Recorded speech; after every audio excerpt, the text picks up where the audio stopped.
வணக்கம் மக்களே. ஏப்ரல் 23 நம்மளுடைய வாக்குகளை பதிவு பண்ணோம். அதோடைய ரிசல்ட் நாளை காலை 8 மணி முதல் வரவிருக்கிறது.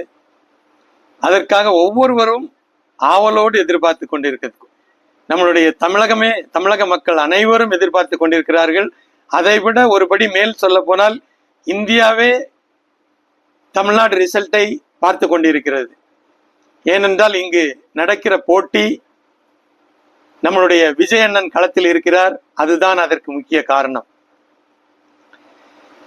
நாளை சாதாரண நாள் இல்ல மக்களே, நம்முடைய முடிவுகள் பேசும் நாள்.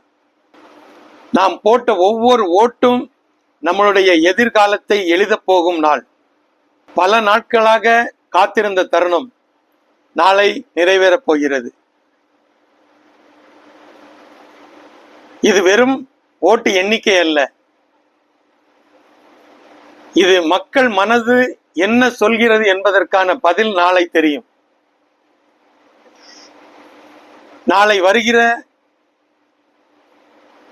வெற்றி மக்களின் உணர்வு, மக்களின் நம்பிக்கை, இளைஞர்கள் மாற்றத்திற்காக எதிர்பார்த்து இயங்கிக் கொண்டிருந்த நாள். ஒரு புதிய வரலாறு உருவாகப் போகிறது.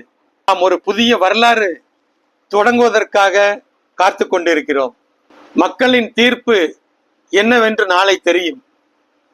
ஜோசப் விஜய் என்னும் நான் என்ற வார்த்தையை கேட்க நான் மிகவும் ஆவலாக காத்து கொண்டிருக்கிறேன். நாளைக்கு ஒரு 12 மணிக்கெல்லாம் தெரிஞ்சிடும் நம்ம அண்ணன் சிஎம் அரியணையில் ஏறுவது. ரொம்ப சந்தோஷமா இருக்கும். எல்லாரும் கான்பிடண்டா இருங்க, நம்பிக்கையா இருங்க. யாரும் மனசை தளர விட்டுறாதீங்க. வெற்றி நிச்சயம், வெற்றி நமதே.